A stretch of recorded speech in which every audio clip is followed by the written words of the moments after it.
well, I'll just go ahead and start. This is going to be a real mixed bag of tricks, but I thought I'd show you some more unusual aspects of DART and some tricky things and other things you can do with it. I want to start, well, here's the outline. I talk about the use of dopants, or just things you add to the experiment to make it work better for certain kinds of samples. I want to talk a little bit about tricks for analyzing volatile compounds, including solid phase microextraction and other things like that. Derivatization and hydrogen deuterium exchange will help you to distinguish some kinds of isomers sometimes and give you a little bit of indirect structural information about samples. And then show you some examples of quantitative analysis, counterfeit materials, ways to look at materials like polymers that don't give you a simple small molecule spectrum easily, and then other crazy things that you can do, like using a blowtorch on your sample. So hang in there for a minute. We'll get to all those things. Some compounds don't form molecular ions very well. And some examples of those are things like the peroxide explosives, TATP. Most of the nitro-aromatic explosives will give you an M-1-, but a lot of the less stable explosives like nitroglycerin or HMX or RDX won't give you a negative ion spectrum very well, and you have to do some tricks to get a molecular weight out of those. Carbonyls will always add ammonium, so will peroxides. And so if you have a little bit of ammonia vapor nearby, you can generate an M plus ammonium peak instead of just an M plus H peak. And that helps a lot for certain things. If you have methylene chloride or a source of acetate or something like that, you can form an adduct for our negative ion compounds like RDX and PETN. The simplest way in the world to do this is just dip a cotton swab in something and put it in front of the sample in the DART gas stream. It's crude but effective, and we do this quite a bit. I'll show you in the lab, but essentially you just want to get the skinny end of the cotton swab in the gas stream so that some of the liquid wicks up into the gas stream, forms ammonium or chloride ions in the vapor, and then that attaches to the sample. The other thing we've done, David Sparkman has some sort of medical vaporizer that they use to generate a D2O mist out at the University of Pacific, and that works pretty well. I've just taken sometimes just a little GC autosampler vial with one of those split top caps and stuck a open tube capillary into it so that some of the liquid wicks up into the gas stream and just aspirates out. Anything you can do to get some vapor into the gas stream would work pretty well. I know IonSense is working on some sort of gas metering device.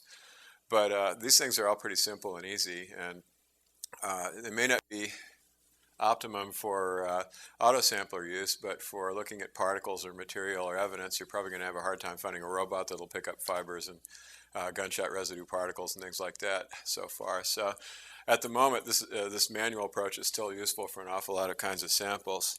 Let me give you some examples. I always like to show this one because somebody published an article in England right after DART came out where they said DART's no good because if you run DESI on aspirin, you get an ammonium adduct, and you don't see that when you run aspirin with DART, so therefore DART's no good. Well, first of all, aspirin's an acid. You should run that negative ion mode because it's going to want to lose that proton. But secondly, they didn't do the experiment right. You have to add ammonium to produce an M plus H from aspirin. That's the way it works. So they added ammonium when they did their electrospray experiment, but they didn't add ammonium when they did the DART experiment. So if you add ammonium, you'll get exactly the right results with DART. Here you go. Here's over-the-counter analgesic tablet with acetaminophen and caffeine and aspirin in it. And aspirin makes a nice M plus ammonium, but it does make an M plus H.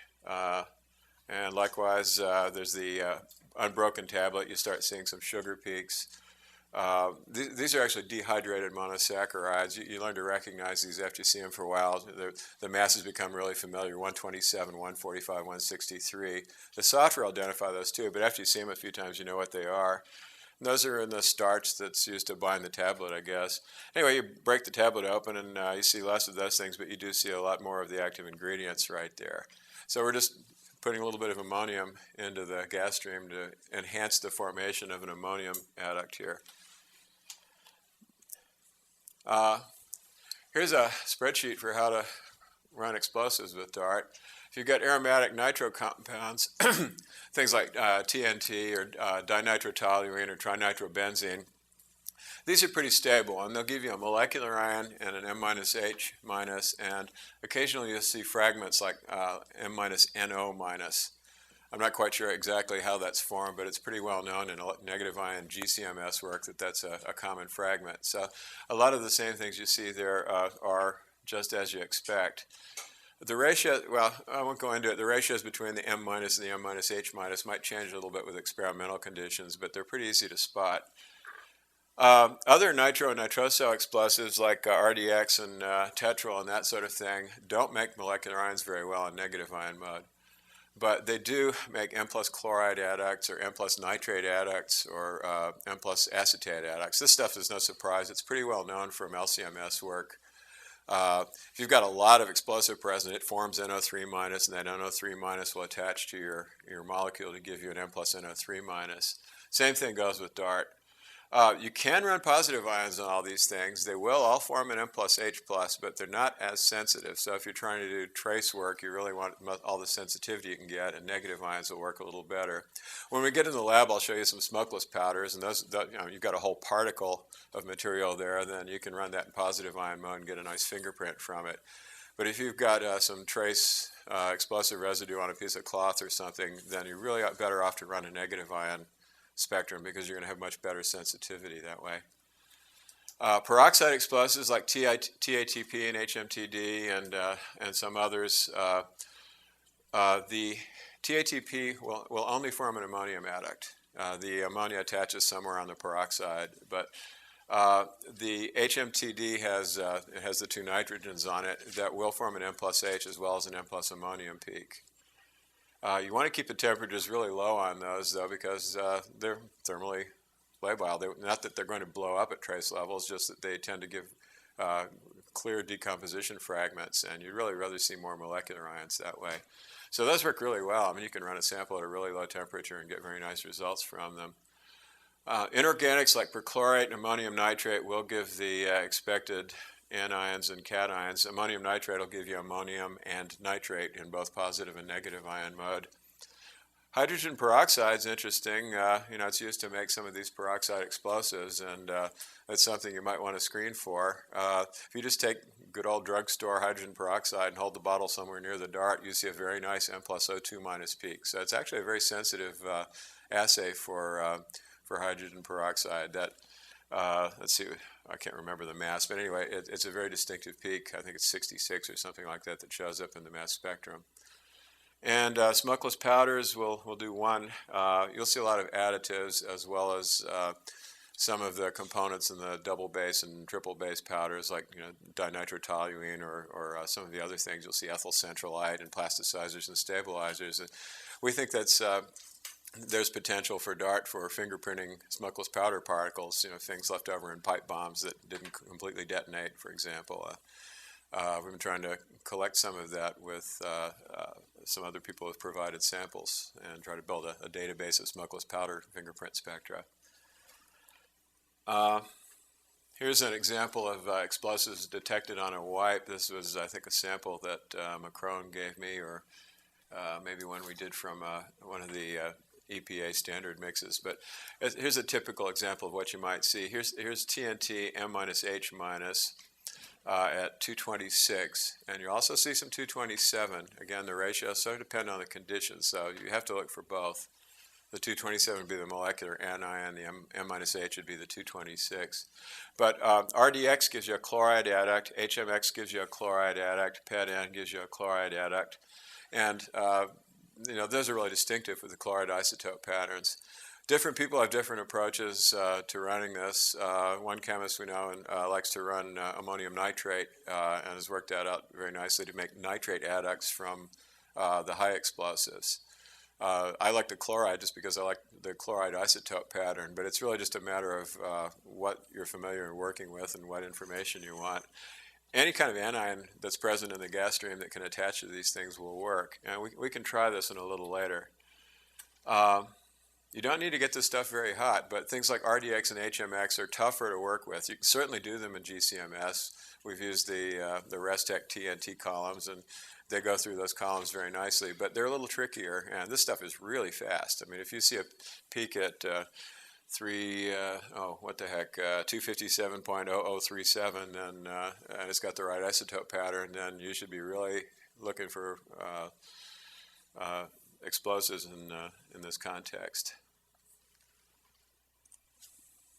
This is a classic example from the original paper. One of our service engineers was walking around outside, and they put up some very flammable condos right next to our building. But during the construction process, they were doing a lot of blasting, and why is this scrolling ahead?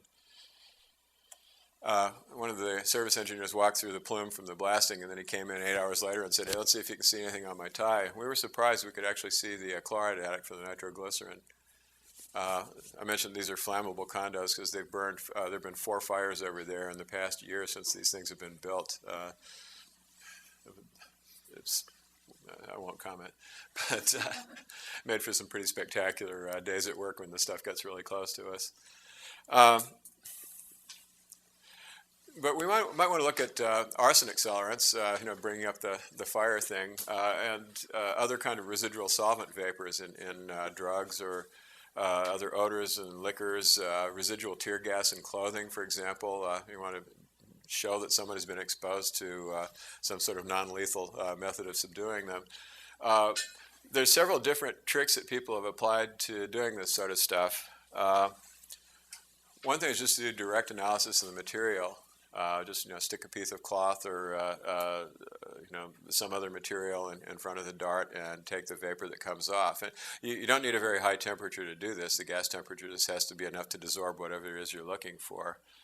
Another trick is to use an adsorbent like 10X in a cartridge and inject the vapor into that, trap it, and then heat it up and desorb it.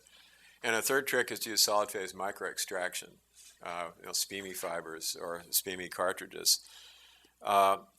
Here's an example of direct analysis. We had a lot of fun being chemists. We like to set things on fire. So we got little swatches of lab carpeting and doused some of them with different accelerants and stood outside the building and lit them on fire while the receptionist was wondering what we were doing. Here's a diesel fuel standard, and here's some carpet burned with the diesel fuel. And you can see these aren't lined up head to tail, but the components match very nicely, and the exact masses match nicely too. The diesel shows an awful lot of aromatic hydrocarbons. There's some tricks to how to run this, but if you just take the carpet and burn it without the accelerant, this is a scale that's blown up by a factor of 50. So these little peaks are lost down in the noise somewhere here in the diesel fuel sample, but you can see there's nothing quite like this fingerprint pattern there. If you look, we looked at a whole series of other accelerants, and I think there's a paper from Florida Gulf Coast University also about in J Forensic Science on DART and accelerants. It's just a quick communication talking about the application and some of the data they ran on it. Okay, direct analysis does work, but it may not be the best choice in looking for trace components in the presence of a strong interference. So the other tricks, of course, the other two that I mentioned, you can concentrate the vapor, or you can use something that's selectively adsorbent like a SPME fiber. Let's look at each of these. Jerry Risbridger at the London, UK Forensic Science Services put together an absorbent trap with 10X in a cartridge, and he just has a gas-tight syringe. He'll suck the headspace vapor out of a container and inject it into this cartridge. It gets absorbed on the cold 10X, and then he flips a switch, and the flash heater heats up the cartridge and desorbs this. Meanwhile, he's purging this with a couple of liters per minute of helium and just blowing the helium right into the dark gas stream through a piece of PEEK tubing. And he showed it to me. It works very nicely. You hit the switch, and I don't know, 30 seconds later, you start seeing the peaks come off in the gas stream. So it does work very nicely. The only problem is, this was just homemade trap. I don't know whether you can just buy the cartridge for that or not, but it's pretty simple to construct, or there may be some commercially available devices for it. We did a little work with solid phase microextraction just because we had SPME fibers lying around from the GCMS work. We ran some tequila and Scotch whiskey samples a few years ago, so when this came up again, we had the fiber in the cabinet. Here's a SPME fiber in a cartridge, if you guys are all familiar with how this works. This is a Pelco manual injector solid phase micro extraction fiber. The fiber itself is actually out here, extruded, and then you've got the stainless steel tube for extruding the fiber inside the GC injector. We don't really need that, except it makes a convenient handle for holding the fiber, and so you can get selective phases with this. It's certainly compatible with GCMS and LCMS and DART as well. Let's see what we've got for data here. The procedure is pretty simple. You just clean the SPME fiber. You have to condition these things when you first buy them. You put them in a heated chamber, purged with an inert gas. We just stuck it in the GC injector liner before we went home and let it sit overnight. But once you've cleaned the fiber the first time, then you can recondition it pretty quickly in just a couple of minutes. Again, we've just been sticking it in the GC injector, but that's not necessarily convenient because then you have to heat up your GC column if you want to use it for real later on. I think there are commercially available SPME fiber conditioners, but it works pretty well. Just purge it with nitrogen or helium and get it hot for a while. I tried cleaning it in the DART gas itself. That's not quite thorough enough to give you quantitatively reproducible results. So you really want something that's a little bit more thorough if you want to clean your SPME fiber off. But then the easy thing is just stick it in headspace or swish it around in your solution for a little while, for a couple of minutes, and then hold the fiber in the DART gas stream. And we've been using about 200 to 250 degrees C for the DART gas. You don't want to use more than that because that will actually desorb the coating right off the SPME fiber. And these things aren't cheap, so you don't want to waste them. But we had really good success with the divinyl benzene carboxane and polydimethyl siloxane coated SPME fibers. These are listed as being flavors and fragrance fibers. They make others for explosives and other things like that. I haven't really tested all of those very thoroughly, but this one seems to work really well. So if you want to know what an odor is or what kind of residual solvents are left over in somebody's sample, then this works extraordinarily well. Here's an example of Irish whiskey. If you just dip a melting point tube in the Irish whiskey and stick it in front of the DART, it works, but it doesn't work very well because mostly what you get is ethanol and ethanol dimer. I didn't show you the mass 47 peak down there, but this is huge and this stuff's really small. When you run GCMS, you know that there's a lot more to it than that.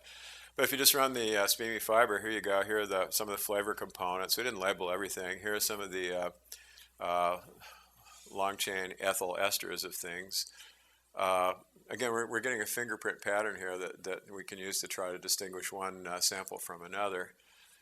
We've done this with coffee from various parts of the world, roasted differently, both coffee headspace and coffee in solution.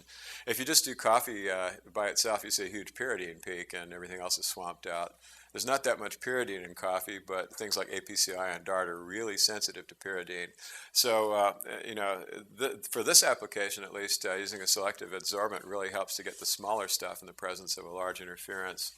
We were asked to look at fruit ripening, and so we bought some green bananas from the grocery store, and every day we'd put a SPME fiber in a plastic bag with these, and you can plot out the changes in the ester concentration over time. It's really quite dramatic. And we followed it up from the green banana to the point where we had a rotten mess that had to be thrown away in the trash can. And there's a really clear aging profile. As soon as these things start to ripen, the amyl butyrate comes up, and over time you see all kinds of other interesting things. Just putting the fruit in front of the DART, yes, you can see the esters, but you also get sugars, and you get an awful lot of interference. It's not very clear. All we really care about in this case is the volatiles, so it works very nicely. Now for something completely different. Some compounds don't work very well by DART unless you do something to them. I'm not talking about extracting traces in a complex matrix like Peter was talking about earlier, but things that are like large sugars or antibiotics that have lots of hydroxyl groups on them. Hydroxyl groups like to dehydrate when you get them hot, and so you have things that decompose. I got a molecule from an academic source last week that it was a fairly big molecule. It had 3 hydroxyl groups on it. We managed to get it to work with DART without doing anything to it, but you get a weak N+1, and you can get a weak N plus ammonium, and then you get a lot of fragments.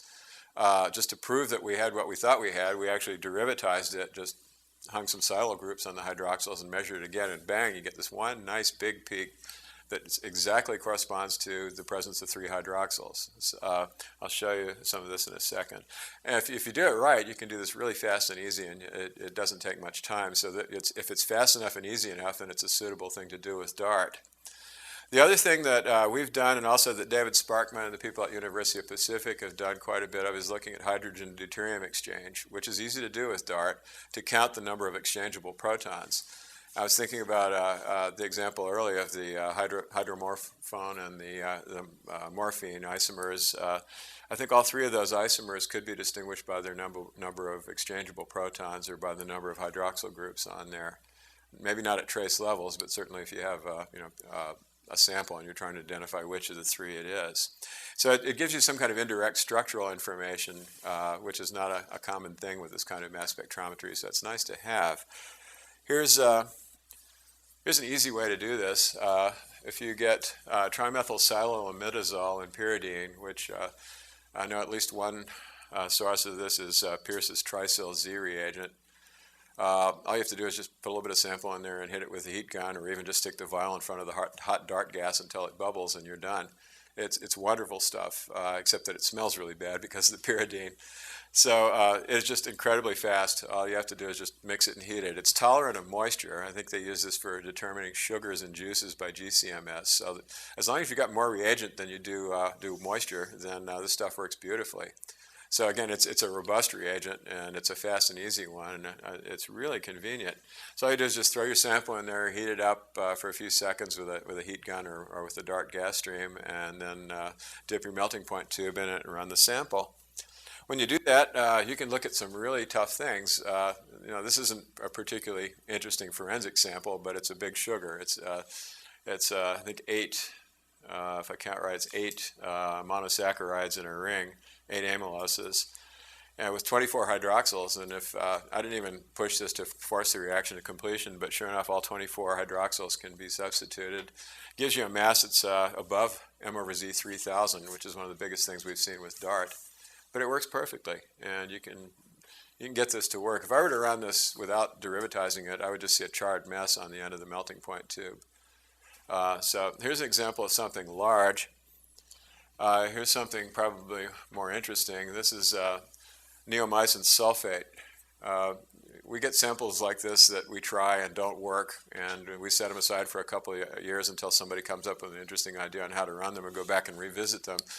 Neomycin sulfate didn't work worth a darn with DART when the first time we tried it, and I thought, oh, that's because it's a sulfate, and sulfates don't work very well. No, it was really the hydroxyl groups on here that were the problem.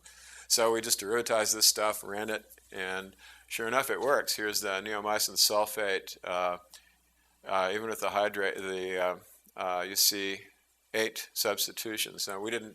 This is just a cookbook chemistry, just squirt a little bit of reagent in there and heat it up. So we didn't really worry about whether we had a molar excess or not, and the reaction didn't necessarily go to completion. But for this one, you do see all 8 TMSs derivatized.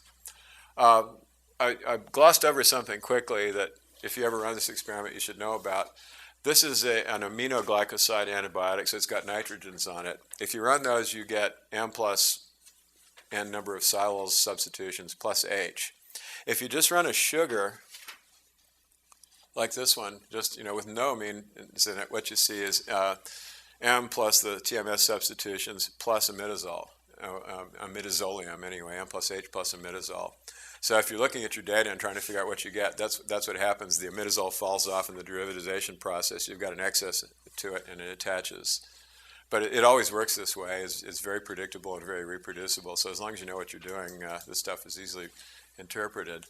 So in a way, you've got a way to count free hydroxyl groups on something. We were looking at the triethanolamine methamphetamine problem, and triethanolamine has 3 hydroxyls on it.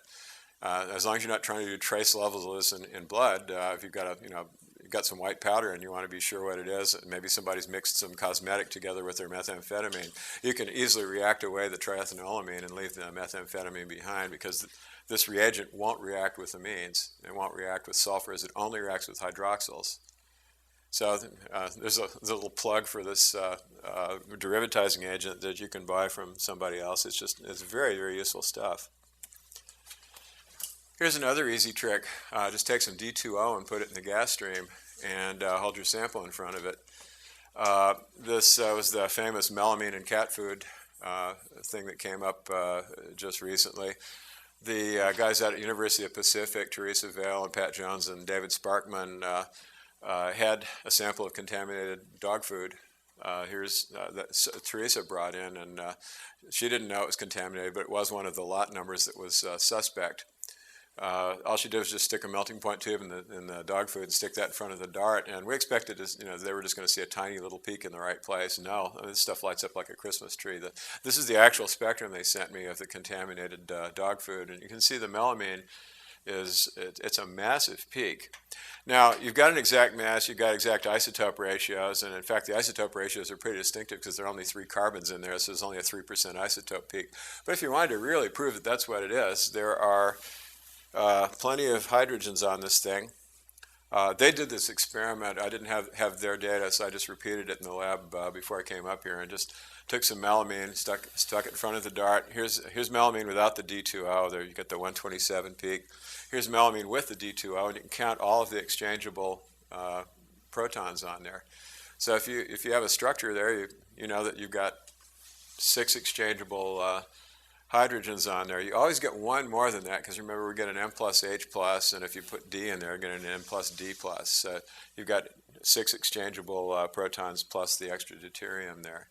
And you can see this reaction happen in time as you're watching it, just successive exchanges. It's really kind of neat. That's a lot of hydrogens to exchange that way, but it works very well.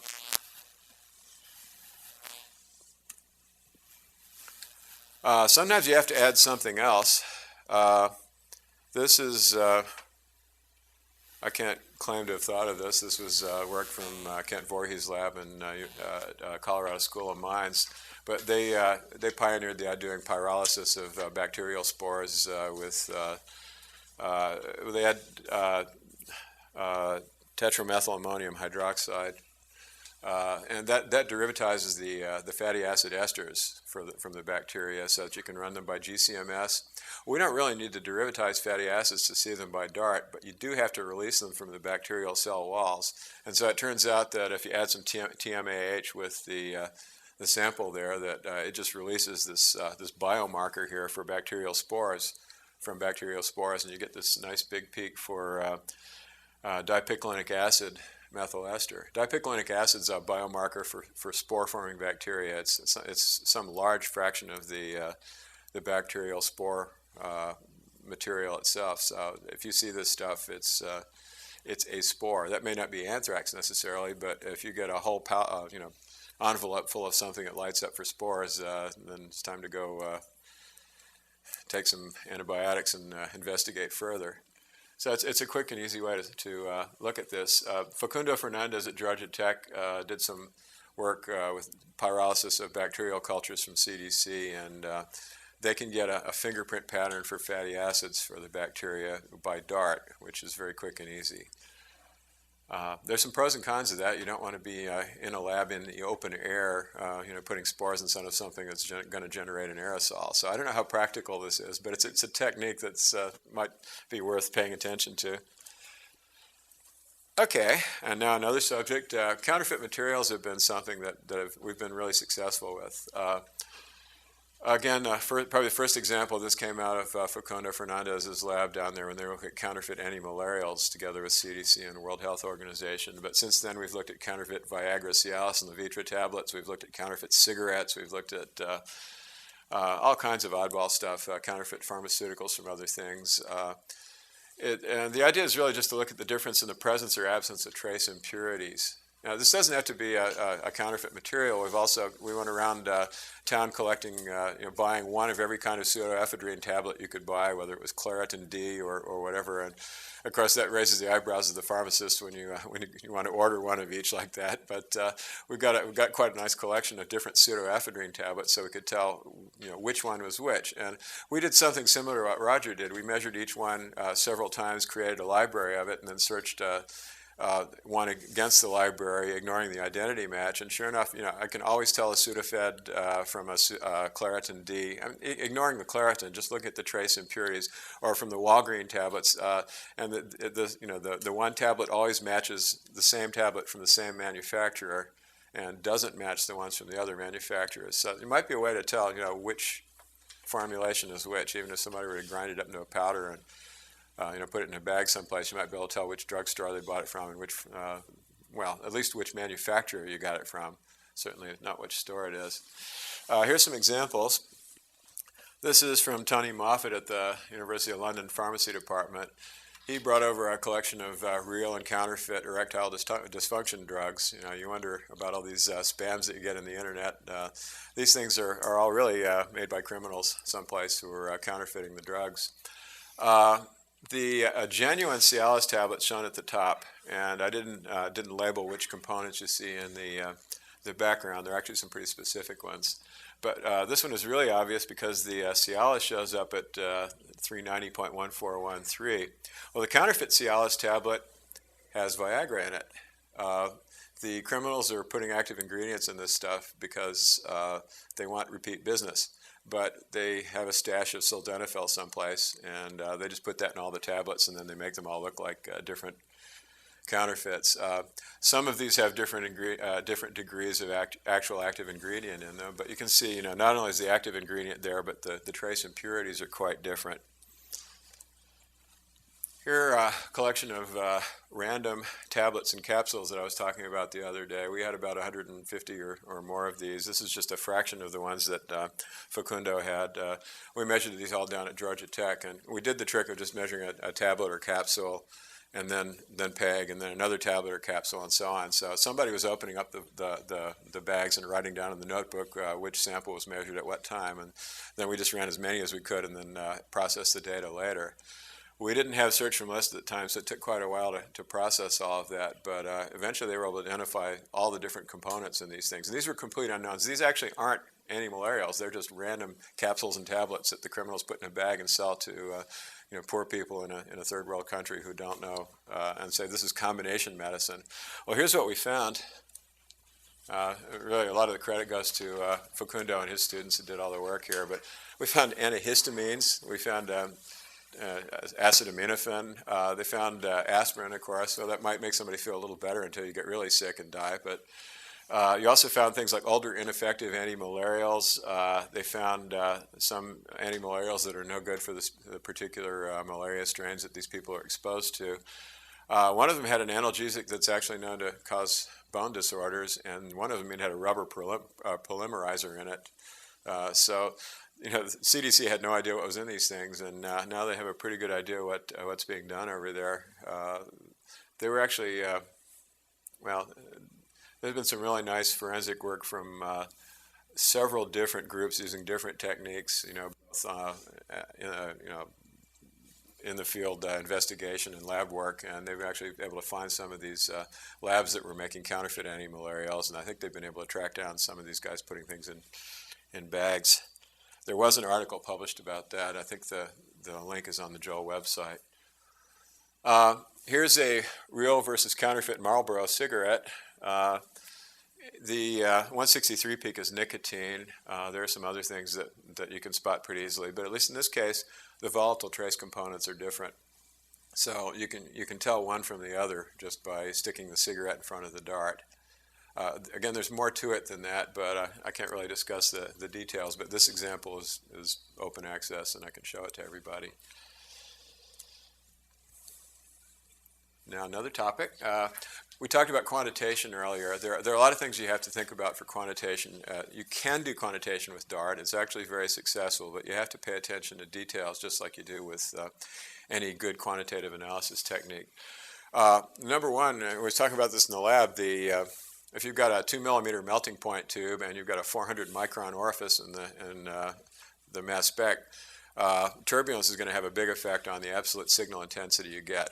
Now, intrinsically, DART is proportional to the amount of sample present, ignoring suppression effects or anything like that.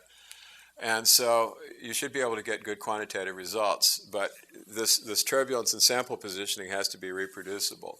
One way to deal with that is to use an autosampler, like Peter was talking about earlier. That certainly works.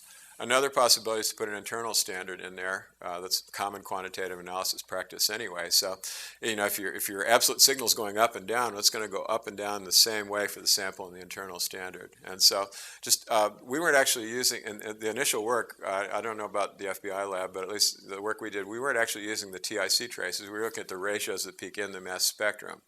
So even with the time of flight, since you don't have a scanning instrument, your ratios within a mass spectrum are quite reliable, and you don't have to integrate a chromatographic trace. So for that work, at least, we just took the ratio of sample to the internal standard and plotted those out at different concentrations of sample, and it worked very well.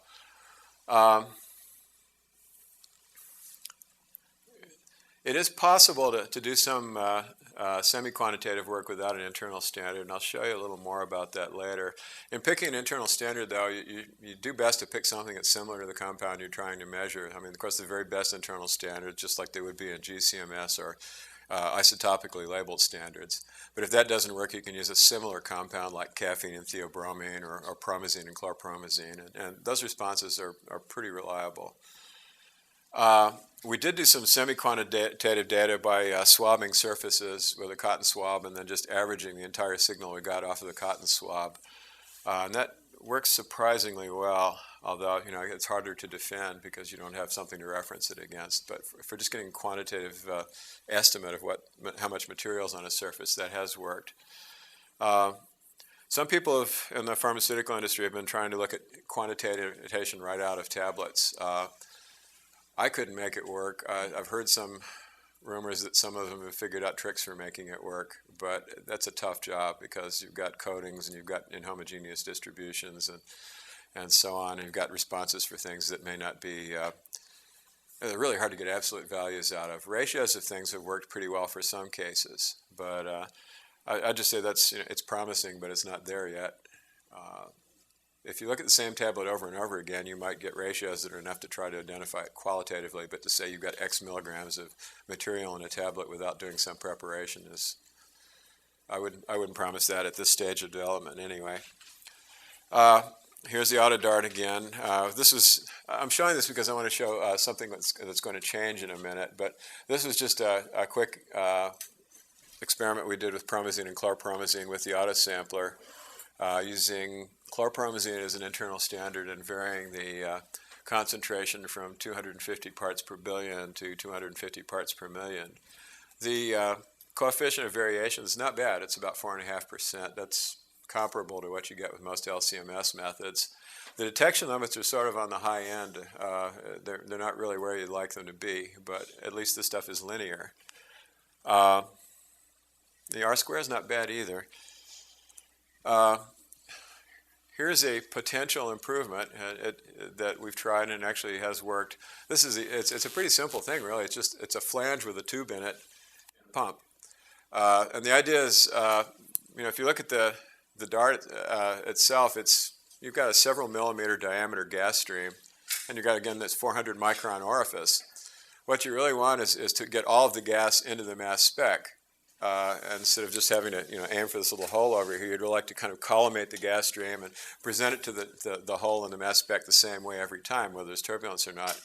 Well, there are different ways to do this. We've looked at some other methods that have been applied to other mass spectrometers, like air amplifiers and so on. Other groups have used that sort of thing. But a really simple trick is just to put a tube in front of the mass spec, have it almost but not quite touching the orifice, so there's a little gap in there, and then put a pump on it.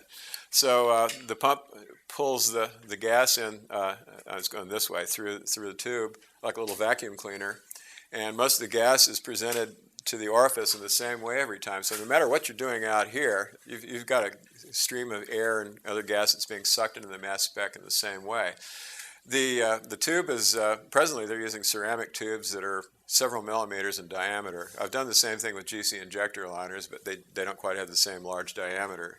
So the nice idea now, instead of having a 400 micron target that you're aiming for across, from a centimeter away, now you've got let's say a 4 to 6 millimeter target over here that's vacuuming up your sample. It makes a tremendous difference in reproducibility. And for some compounds, at least, it certainly reduces the detection limits a whole lot. Here's our same chlorpromazine example. I think I switched which one is the internal standard, but you get the idea. This is a log-log plot now. This was using as alumina tips, so you've got to factor that in. You're probably going to have to raise this at least an order of magnitude if you don't use the alumina autosampler tips. But we got down to 0.1 part per billion. Again, it's not a real sample, it's a synthetic mixture, but I'm just trying to see how much things can get better in an ideal case before we try to apply them to, to real samples. Chlorpromazine definitely works. We're down, a factor of 100 or even better from our lowest detection limit.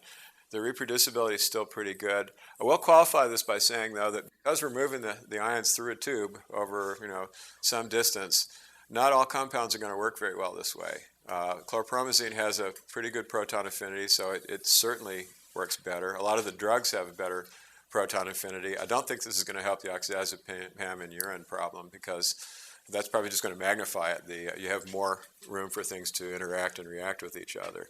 But it will improve the detection limits for some things, and I think that will add some more valid applications for DART for certain selected problems.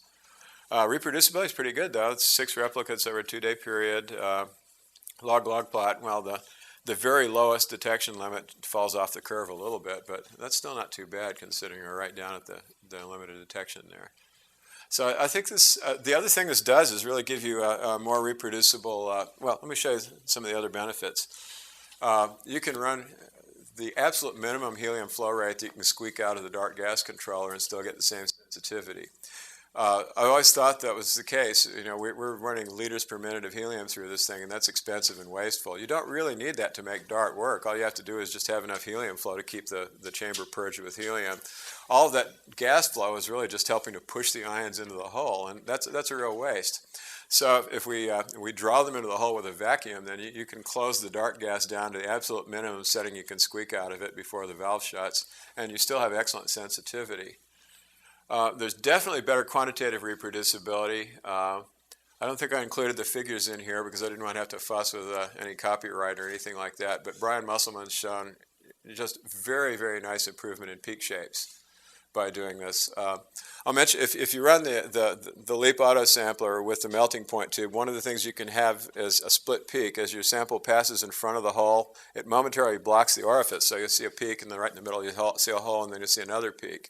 You can try to adjust the position so that you're not blocking the hole and get rid of that problem, but it can happen if you're not careful. Well, if you put this thing in front of it, you don't get that. You get a nice Gaussian peak that looks like a very well-behaved flow injection on an LCMS system.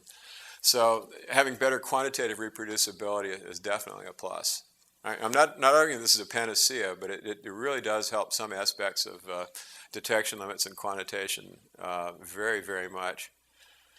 Things like methyl stearate don't work as well, but methyl stearate's not a real problem compound, so I like to know what doesn't work just so we can be aware of it if we run into it. But there are some other things that I'll talk about in a minute too that involve trying to measure hydrocarbons and some other oddball chemistry that don't work very well with this device. But for the things we've talked about so far, it really is worth using. It's fairly cheap. It's just a flange that bolts on front of the DART, and then you bolt the DART on front of the flange and stick a diaphragm pump on the hole and turn it on. You have to adjust the gas pumping rate once, and then once you've got it set, it's good. But it's definitely a simple device, and it has some nice, good effects. Okay, we talked about this a little bit. Roger led into this by talking about pattern matching for inks. The same thing can be applied to looking at materials. And we can try some of this in the lab a little bit, but the hypothesis is that unlike the drug chemistry, where we're trying to identify a compound clearly, we want to look at a formulation, which is a mixture of components, whether it's a cosmetic or you name it, a polymer with, or you know, a rubber tire with a particular set of antiozonants in it. Each one of these things is present in a mixture, and so if you have a fingerprint pattern of the mixture, that you know that's analogous to an EI mass spectrum. It may not be exactly reproducible in the same way, but you know, rubber tire from one manufacturer is probably going to be completely different from a rubber tire from another manufacturer because they have proprietary formulations. We do this a lot, you know, bicycle tires and rubber bands and the little stringy things that hang off of brand new tires, and you see some really amazing things when you do this. So each component adds a characteristic fingerprint pattern to the dart mass spectrum. We'll look at this in the lab. I should also credit Lisa Schumacher at the FBI lab spent a lot of time working on this with Jay Clark. They do a lot of fingerprinting of materials, and they're building a database of commercial products so that you know if they get a white powder in the door or they get a you know an oily smudge or something, they can get a pretty good idea of what it is by putting it in front of the dart and comparing it against some of the entries in the database. The same thing goes for polymers. You know, one of the tricks for identifying a polymer is to do pyrolysis GCMS with it. That does work, but it's fussy. It certainly is. It's well characterized, but you can do the same thing with DART. Just turn the gas temperature up hot enough that the polymer decomposes.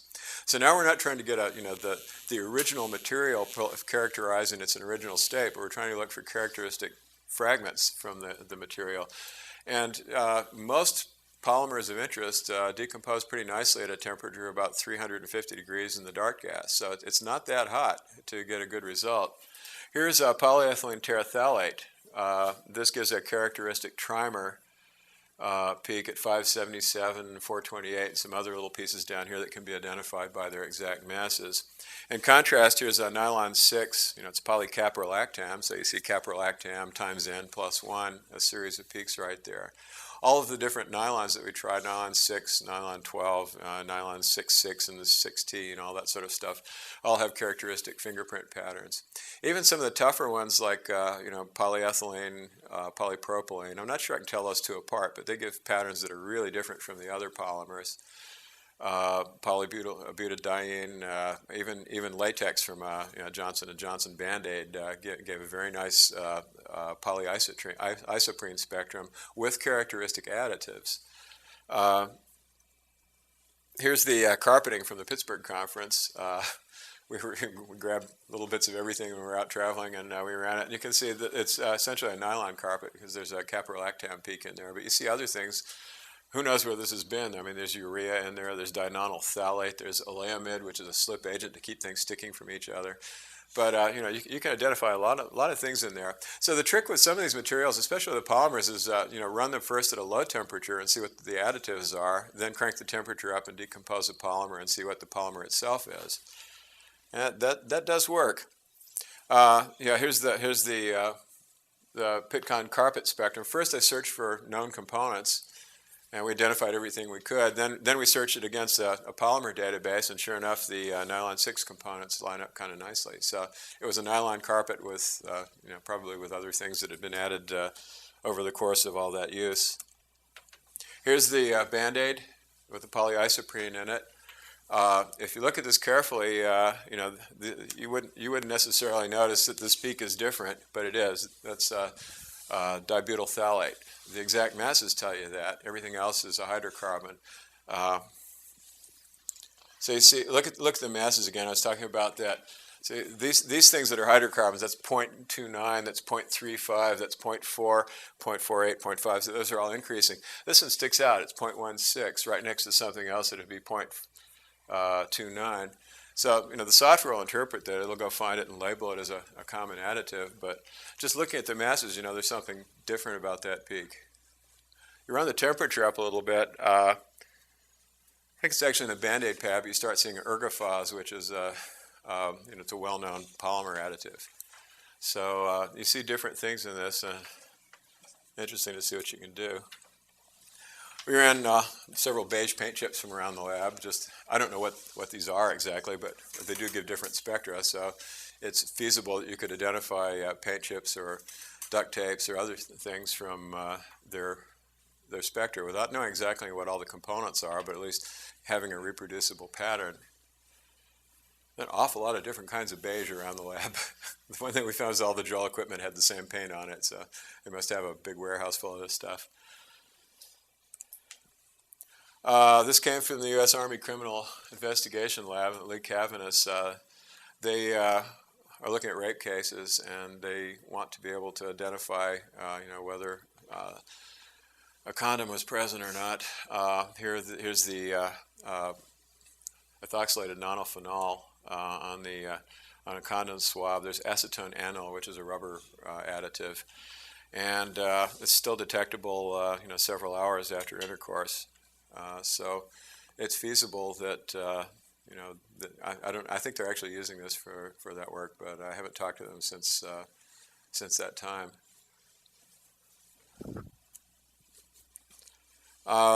This came from Bob Blackledge. No, this was from Sylvia Velusi at the London Police. Bob Blackledge, retired NCIS guy, brought me a bunch of baseball caps with tear gas and pepper spray and fluorescent dye on them, and we ran all that. About a year later or so, Sylvia Velusi brought me some tear gas. She brought me some cloth samples in bags at the Pittsburgh conference, and I thought they were pepper spray, so she got up and went somewhere for a minute, and I ripped one open and started analyzing it. Well, there were several people standing behind me when my face started to burn, and I was looking at the spectrum and go, that's not capsaicin, and then all of a sudden my face started to burn. I had to excuse myself and go wash my face off and come back. When I looked at the spectrum later on, it turned out to be CS. It's orthochlorobenzyl malononitrile. It's not very stable. Fresh you can detect this like crazy. It also is odd stuff because it likes to add water or other solvents if they're present. A couple of you shown spectra where there's water adduction in DART. That isn't very common, and usually if I see that, I'm very suspicious that it's ammonium or something and not water, but it really is solvent attachment for this molecule. If this stuff ages, like samples that Bob brought me, you wind up with orthochlorobenzaldehyde, which is a breakdown product from the it's from the degradation of CS, and you'll usually find that in conjunction with fluorescent dyes or other things that are added to the self-defense sprays. So this stuff works very nicely and it shows up very cleanly. Okay, the last, getting close to the end here. You can do other chemistries with DART besides just the proton transfer. You don't have to worry about this too much right now, but I just want to tell you about it so that you know that it's possible. Some things don't work very well just by proton transfer. One example is cholesterol. It likes to form an M plus H minus water.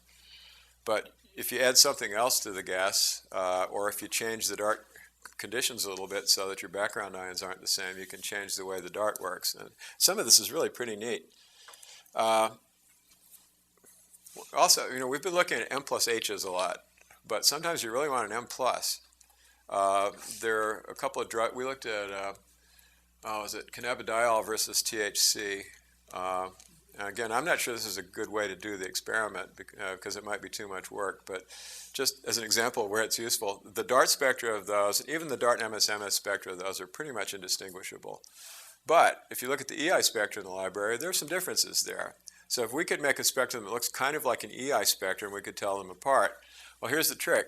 And this is also useful for things like hexane. Well, hexane's a lousy example, but saturated hydrocarbons, like in some of the accelerants. You'd like to make M plus dot instead of M plus H. And you can do that by adjusting the DART conditions. I showed you the DART background before with the water dimer. Well, if you've got a dry environment, or if you trickle a little bit of oxygen in there, or if you do some other tricks like moving the DART really close to the orifice and cranking up the grid voltage to 650 volts like Roger was doing like that, the chemistry changes. And now you've got oxygen being formed here. We've got a big O2 plus peak. Well, O2 plus will charge exchange. It transfers a positive charge from the oxygen to the sample without proton transfer. So you can make a molecular ion that way. And if you change the chemistry, for example, here's running nitrogen and changing the condition, you can make NO plus your biggest peak. So the nice thing about the TOF is that we can see these low mass peaks. We can tell what the chemistry is going to be and adjust it by looking at what these small low mass peaks are. And it gives us some insight into what's happening. We stumbled across this because it was wintertime in Massachusetts and it was really dry. We were walking around the lab getting static shocks from everything we touched, and I happened to run a hydrocarbon and all of a sudden magically got a molecular ion from it, and started thinking about what happened and realized, that in that case the water wasn't the biggest peak. It was actually the oxygen in the air that was transferring. So charge exchange can happen to make molecular ions with oxygen, nitric oxide. You're not actually adding anode to this, you're just forming it by some kind of reaction in the dart. But that will ionize almost anything by a whole lot of different reactions. So it contributes to your background noise, but it's also almost a universal ionizing reagent. It's a little less predictable than other things because there's so many different reactions that can happen. And then you can do things like put fluorobenzene vapor nearby. This is an idea that I stole from the atmospheric pressure photoionization guys, but fluorobenzene ionizes really easily with DART, and it charge exchanges. It doesn't have a proton to transfer, so it will ionize things that have a low ionization energy and form molecular ions from them. Here's the example with hexadecane. This is actually a really good DART spectrum of an alkane. And alkanes don't have a place to put a proton. Alkanes are actually pretty hard to understand in terms of their mass spectrometry. But if you run this with a normal DART, if you're lucky, you'll see all these things up here. You get really nice peaks for these hydrocarbons, but they're not hydrocarbon peaks. They're oxidized hydrocarbon peaks. But if you do oxygen charge exchange, like you've got a nice 226 peak, that's a molecular ion. And this spectrum starts to look like the library spectrum, except that we have a more abundant molecular ion. You also get a little M-H plus here, so you get a pair of peaks. But you can do even better than that. If you drop the temperature, you get a spectrum that's mostly hexadecane and not too much fragmentation. That's hard to do that on an EI mass spectrum, and you can't do it by CI because chemical ionization doesn't make very nice molecular ions from these things. But if you raise the temperature, you get a little more fragmentation. So, the trick is to run this to the lowest temperature that you can get and get a nice molecular ion, and then ramp the temperature up if you have a series of hydrocarbons. I mentioned cholesterol. We saw the cholestodiene in the fingerprint earlier. It's pretty hard to get a molecular ion for cholesterol because it wants to dehydrate readily. It used to be used as a test for inlets for GCMS systems because it fall apart so easily if you don't have really clean transfer of material. But if you put a little fluorobenzene in there, all of a sudden the chemistry changes. Instead of getting a weak M-H plus and some other oxidation noise out here, now you get a nice molecular ion. You still get some dehydration. You can't get rid of that. But same thing happens with the oxygen charge exchange. So there's a trick for making molecular ions out of things that wouldn't make one otherwise. I still like to experiment with cholesterol because it's such a good thermometer molecule. Once we got that going, we thought, well, gee, maybe we can do GC DART too. So we just stuck a GC column through a piece of 1/8 inch copper tubing, wrapped some heat tape around it, stuck it in front of the DART, and ran GC DART. It does work. Here's a Grobe mix, which is a standard GC column test, and sure enough, you get a nice chromatogram out of it. I don't have time to show you all the mass spectra in here, but the nice thing is all the components show up. This chromatogram looks just as good as the one it does on my GCmate, which is a dedicated GCMS instrument. The only distortion is just the acid peak, which on a DB5 column is going to tail anyway, and all the high boiling stuff comes out. All the hydrocarbons are there.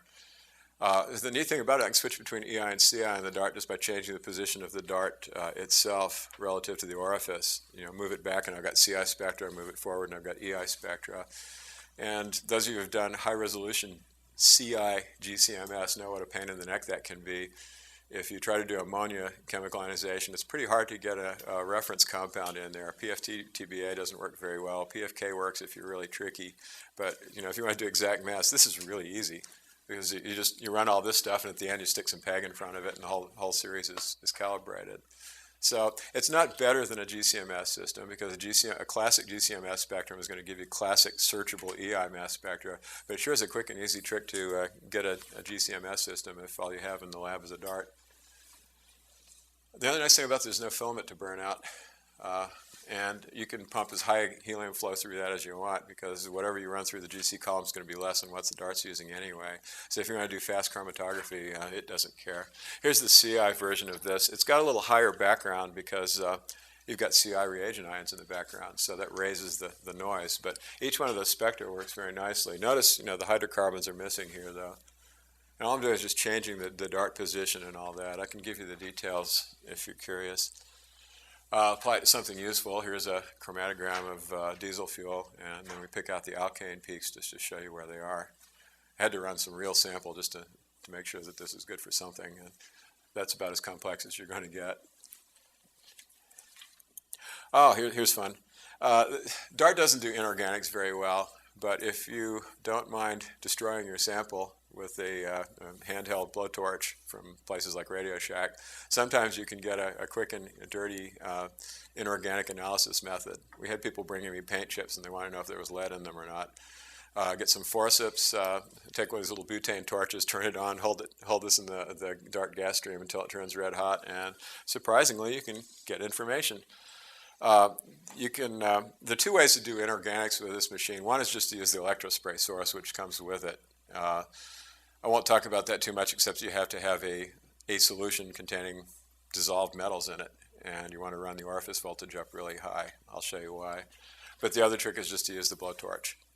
Not universal, but it will work for a lot of things, and it's really quick. Here's the paint chip. If you just set orifice 1 to 20 volts, you get a lot of oxides and hydroxides. The lead is in there, but you get a messy looking spectrum. If you crank up the orifice voltage, it breaks apart all these cluster ions to mostly elemental species, and then you get pretty much lead, a little bit of lead hydroxide in there, but you also see things like rubidium and indium, which must be there in trace levels. Because these are exact masses, we can just take the spectrum and feed it to the search from list program, which just happens to have a list of all the elements in the periodic table in it, and it goes and searches for them and labels them and tells you what it finds. Here's a stainless steel wire from a little PCR pipette or plunger.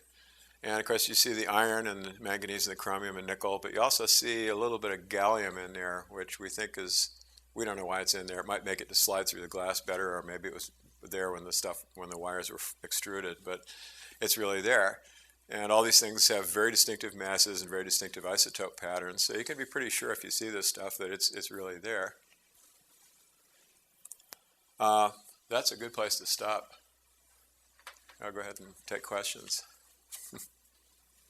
Now that's a real whirlwind tour around a lot of different things, but I just wanted to show you that it's more than just sticking a melting point tube in front of the DART. Has the DART ever been used for example? Has the DART ever been used for huffing cases, like the inhalants in a? I certainly, well, of course, I'm not a forensic lab. I'm just a vendor, so I don't know. Do you know? You guys know? It would certainly, be pretty easy to identify inhalants, but I don't know if it's been applied to that or not.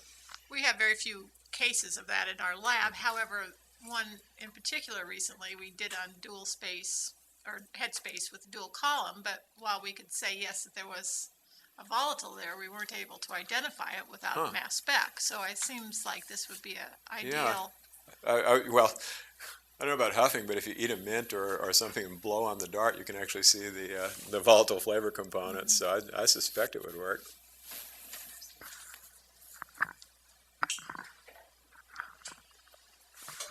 Now that I think about it, there was one case that I did, but I can't remember what it was. But we took just a regular gas-tight syringe and pulled the sample up and just shot it right into the gas stream.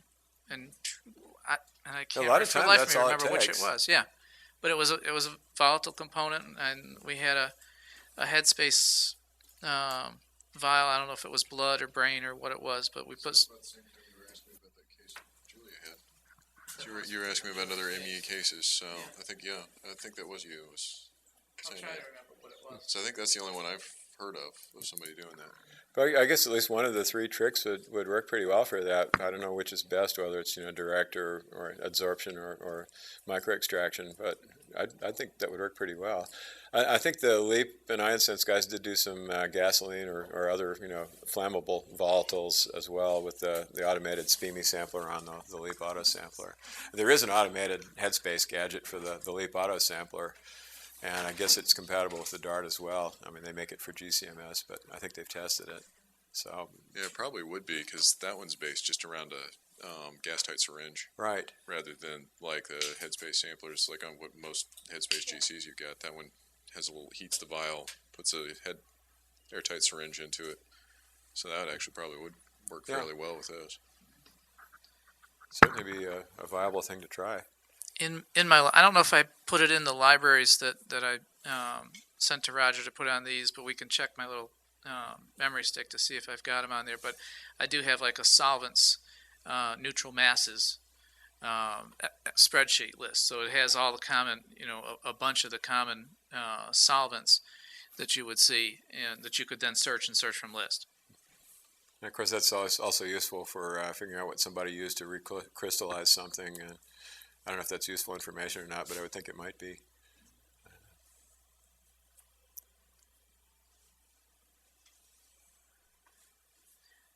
Good stopping point. Go ahead. One thing that I've seen that I meant to ask you, quaternary amines. And have you worked with those at all? And I wish I had a good example to give you. Yeah, I'm not sure I entirely understand how or why they work. Some do. We tried like tetramethyl ammonium something or other. In that case, I think we lost one of the methyls, and then we looked at crystal violet with Roger over there, and that behaves strangely. One of the oddest ones is paraquat. You do get a mass spectrum from paraquat, even though it's a diquaternary amine, but I'm not sure why. Yeah, it's not a simple mass spectrum. Right. There's several that are drugs. Yeah. And I've run several of them, and I don't know, once again, if it was my standard was just, terribly old, because, some of the standards that we have are older than me. But, most of them that I've tried, I don't seem to get any spectrum that makes any sense whatsoever. Well, an honest answer is that those are probably best done by electrospray. And I would, in that case, if that was the problem I was dealing with, I'd just take off the dart and put on the electrospray source and try to do it that way. Or at least I'd want to get a comparison between the two to make sure I understood what was going on. Because those will light up like crazy in electrospray. They're extremely sensitive. And they just give you the cation plus part. What we haven't been able to figure out, I'm hoping someday somebody can figure out a way to tell the difference between free base and hydrochloride or something. You can always see the counter ion, but I can't really prove that it's not present from something else. I kind of think that the desorption temperature ought to be lower for the free base than for the hydrochloride, but I haven't got any DART data to correlate with that. I don't know if you ever figure it out, I'd be really interested.